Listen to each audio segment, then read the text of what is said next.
The Honda CR-V has always been a go-to in the US market, mostly because of its affordability, its practicality, and just being overall economical. Its value is most certainly in a league of its own, especially when you are comparing it to other crossovers in this market from Mazda, from Subaru, from Ford. But Honda has taken things to a whole new level with this new generation that we have experienced a few times over the past few years. But I've always felt that with the hybrid trims, you're receiving a lot more value, that it's not just a vehicle that is more efficient, that you extend your range a bit more with the hybrid powertrain. You're getting a crossover that makes a lot of sense under $40,000. Well, last year, Honda introduced the Sport L trim, which I have not had the opportunity to take a look at until today. And in this video, we're going to check out what this trim has to offer, why it is potentially the go-to for the hybrid trims for 2025, and also to see why, if you are looking at buying a crossover this year and you want a vehicle that has everything, it has the practicality, has the affordability, has that fuel efficiency, then maybe taking a look at one of the hybrid trims for 2025, and more specifically the Sport L, might be a great decision. Now, before we get in this video, I want to give a huge shout and thank you to Atamian Honda here in Tewksbury, Massachusetts, for letting me come down here to check out the Sport L. Their link will be in the description below, so you can check out their extensive Honda inventory. Beginning with pricing, you're looking at a starting cost of just under $38,000 to start, placing it between the Sport and Touring in the lineup. Now, it's going to have more attributes from the Touring rather than the Sport in regards to the creature comforts, making it a pretty good value under $40,000. And we'll check out the interior quality and features later on in this video. But to start off with the exterior, it all comes down to its design and road presence, because with a gas-powered version of the CR-V, it does look rather pedestrian. It doesn't draw a lot of attention, and it kind of can just blend in with everyone else on the roadways. Whereas with the hybrid trims, you know exactly what you have here. When someone sees your CR-V, they know you bought a hybrid. They know you were very efficient with your purchasing decision. And it all begins with the gloss black trim found throughout the exterior of this model. And this can be either appealing or off-putting, depending on who you are and what you're looking for in your next daily driver. So up front, you are going to find full LED headlights for an upscale appearance to this crossover. But what you are going to be noticing first is the gloss black grille, which contrasts very well with the white paint color that we have here today on our model, and also it matches the gloss black trim for the lower portion of the front bumper. Obviously, with this being a CR-V, it's not going to have striking body lines. It's not going to look like a sports crossover. However, compared to last generation, I think it does look more rugged. It also has a more substantial road presence to it than what you had last generation. Also, it kind of looks like a Pilot and Passport, which I do think goes a long way, because for a vehicle under $40,000, it kind of looks upscale, especially compared to what you had a few years ago. Now, that gloss black trim does make its way to the side profile as well for the 18-inch alloy wheels, and that will match the side mirror caps, giving you a nice lower profile appearance on our model today. Now, with those side mirrors, you will have blind spot detection and rear cross traffic alert and turn signals, which will add some safety and some convenience when you are on your weekday commutes. Also, another thing too that I really like about this model is that the cladding isn't too aggressive here. So even though the CR-V does have the ground clearance, has the all-wheel drive system to take on some dirt-covered roadways or maybe even some deep snow during the winter, it doesn't look like it's just caked on there, and I can definitely appreciate that for this model. Also, for the side profile, you will notice the gloss black rails, which goes very well with the other contrasting accents on our model today. Then as you make your way around to the back for 2025, everything has been retained from the prior model year. So you're going to have the vertical tail lights, which goes very well with this model and very traditional to the CR-V nameplate. What I also love too is that with the Sport badge, you are going to get the gloss black trim there.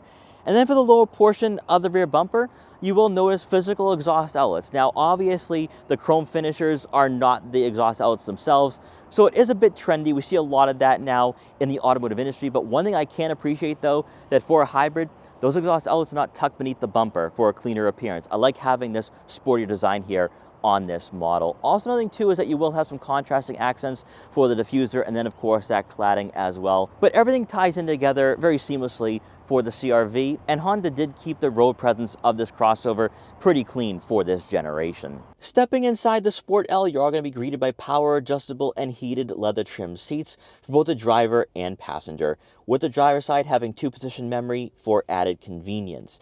Now this is a nice upgrade over the cloth upholstery found in the Sport, so if you are looking for a luxurious experience, you might want to go with the Sport L. Although a lot of you are going to be pointing out that with the Touring, you get some extra creature comforts and amenities, and when you are spending at around $40,000 to $42,000, you might want to go with that Touring. However, with this particular trim, it's a nice middle ground where you are going to receive a lot of refinement and quality without having to go over that $40,000 mark, especially if you're not going to put on all-wheel drive for your CR-V. That will save you some money. But with these seats, they do provide a decent amount of support and bolstering.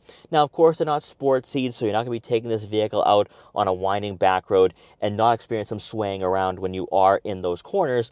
But they do provide a lot of comfort here. So the back of these seats are very comfortable. So on those longer drives or those weekday commutes, you will not be complaining about back pain with this crossover. In front of you, you are going to have a leather-wrapped steering wheel. Now, with a Touring, this leather-wrapped steering wheel will be heated. So if you do live in a colder region of the U.S., you might want to go with that Touring. But is it necessary? Maybe, maybe not. Also, with the steering wheel, it feels really nice in the hands, aggressive 10-2 positions, and firm 9-3 grips. So you are going to have a lot of confidence when you are on those back roads. In front of you will be a half analog, half digital gauge cluster, which we have checked out numerous times on this channel in the past few years, so I'm not going to go too in-depth on this. But by using the dial on the left side of the steering wheel, you can scroll through a variety of information and customize what you see on the digital side of this gauge cluster. So you can check out your safety and support systems.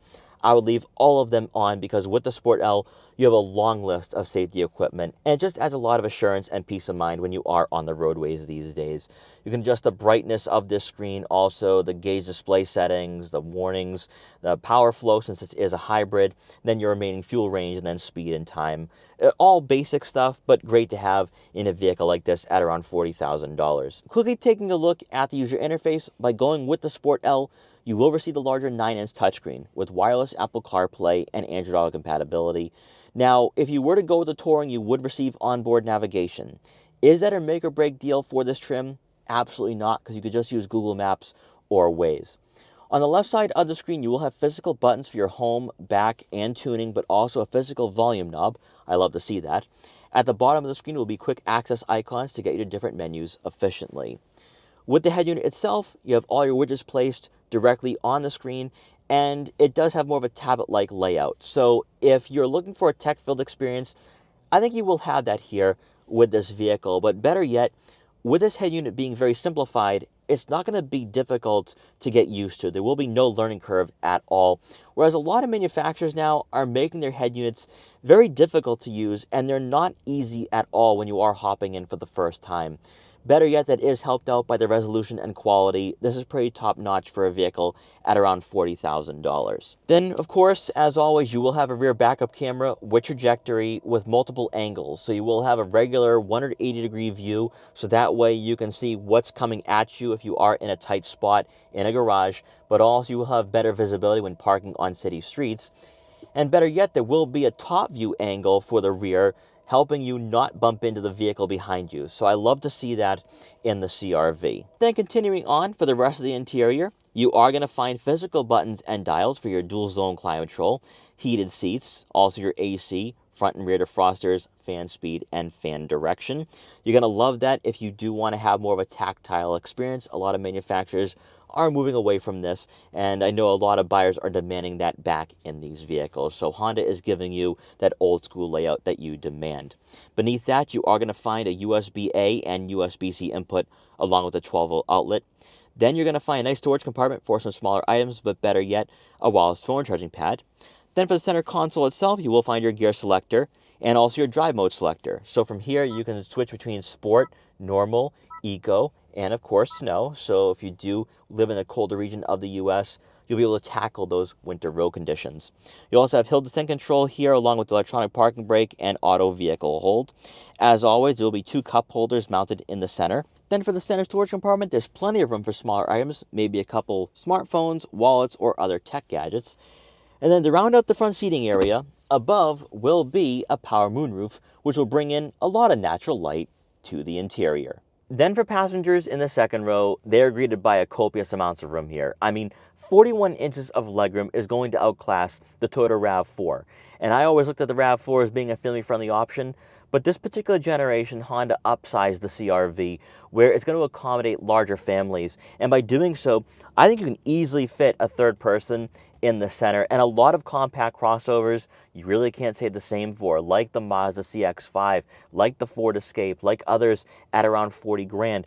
And I think that if you are somebody looking for a family-friendly crossover, this would be the go-to, because even with the moonroof that we have here today, it doesn't take away from headroom. So I think you can have taller passengers around the height of 6 feet tall sit back here, and everyone should be comfortable. What I also love too is that even with this seat in front of me adjusted most of the way back, I can stretch my legs a bit, so I'm going to be very comfortable on a longer drive. And then, of course, with the leather upholstery, it just feels very plush and upscale in this crossover. So if you are looking for a suitable daily driver, I think going with the L is the way to go. Obviously, with the cloth seats, with the Sport, might be easier to clean if you have smaller kids.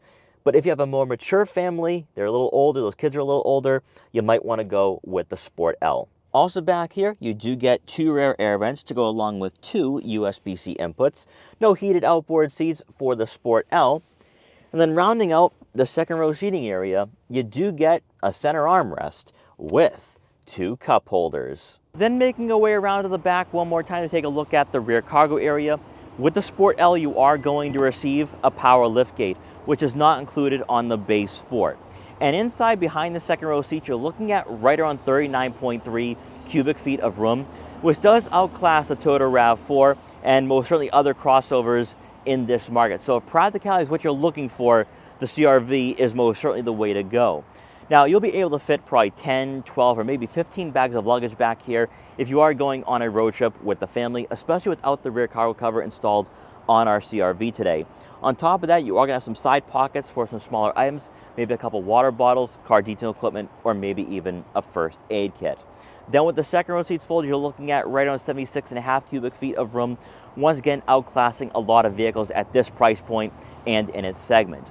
Now, there is one thing I do want to point out here when you are going with the hybrid trim over the full gas-powered model, and that is you do not receive a spare tire. So if you do want that extra assurance, go with the gas-powered model. But if you're willing to go without that spare tire, the hybrid does have a lot more benefits in regards to the fuel efficiency, and also you don't lose out on that practicality. So I think the hybrid still has a lot of incentives, but that is one minor sacrifice by going with this trim over the gas-powered version. And lastly, for the hybrid trims for 2025, you are going to receive a 2-liter 4-cylinder engine that is paired with electric motors to produce a total of 204 horsepower and 247 pound-feet of torque. And as always, it is paired with a CVT. As I talked about earlier on in this video, there are incentives to choosing one of the Sport trims for 2025 over the gas-powered version for the CR-V, and it goes far beyond what you see aesthetically. Because sure, with the Sport trims, the CR-V does look a bit more dynamic. It also draws a lot more attention. I also think it looks more low profile with the gloss black trim pieces. But it's also more than what you read on paper, because with 204 horsepower, 247 pound-feet of torque, you have a lot more confidence when you are entering highways and passing slower drivers, and also you get better fuel efficiency with the hybrid powertrain, with 40 miles per gallon in the city and 34 miles per gallon on the highway with the model we have today. So it's a very economical choice at around 40 grand. I also think that with the hybrid powertrain, this vehicle performs far more smoothly than the 1.5, and it also pairs better with the CVT than that 1.5. And I think that if you're somebody looking for an entry-level luxury experience, the L will be the way to go because of the leather upholstery. But also I just think that the way this vehicle performs on the roadways, what Honda has done to this platform and chassis, it does feel very well refined and upscale for its price point. Better yet, with the hybrid powertrain, it's also rather quiet in here. Interior insulation is pretty good for a vehicle that comes in at just under 40 grand. And I think that if you're looking for a family-friendly crossover, this is the way to go, especially if you want to extend your dollar just a bit more on your weekly commutes. What I also like too is that when you are just applying some pressure on the gas pedal, you do get that electric propulsion. And I have learned to love hybrid powertrains in this particular market, mostly because I think it elevates not only the performance, but also how this vehicle feels when you are behind the wheel. That it just has this high quality to it that you typically wouldn't have found in this market 5-10 years ago. And I've always felt that with this generation, it was a huge leap over its predecessor in more ways than one, not only in regards to technology, but also just the way this vehicle handles the road, the suspension, and even the handling and cornering ability.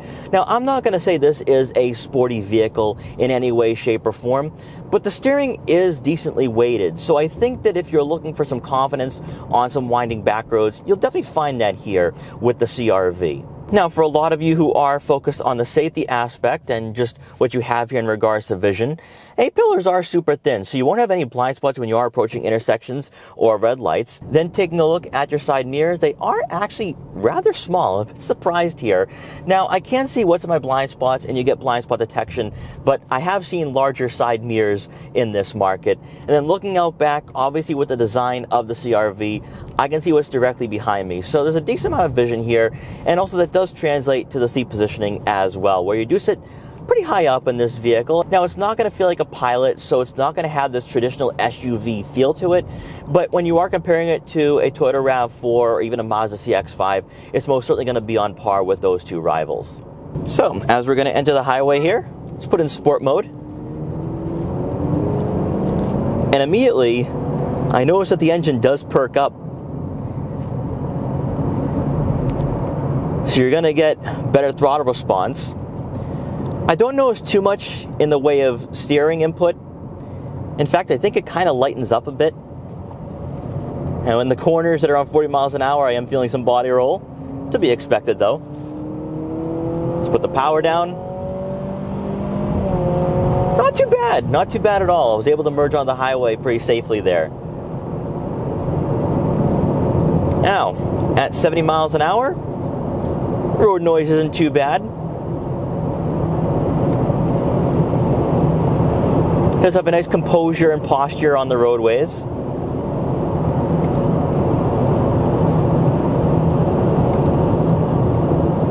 And better yet, sound deadening is pretty good. What I also felt too entering the highway is that this engine wasn't really gasping for some air there. So you are going to have the ability to get up to speed pretty quickly in this vehicle.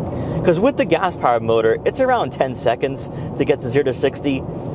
It's a bit slow. But like I've been feeling for the last few years with Honda, they're pushing you to go hybrid. And that's what they want to do. They want to produce more hybrid vehicles. And seeing as though the Toyota is going in that direction solely, it would be beneficial for Honda to also apply that to their entire lineup. And I feel that if you are on the fence, if you're somebody that's like, oh, do I really want to go with the hybrid powertrain? I think the pros most certainly outweigh the cons. Also, better yet, this isn't a plug-in hybrid, so you don't have to worry about plugging it in at home or finding a charger. You get the benefits of the electric propulsion, of the electric motor, without having to deal with the headaches of that. It just supplements what you have with the 2-liter. On the brakes, not too bad. They don't feel mushy at all, which I'm glad to see.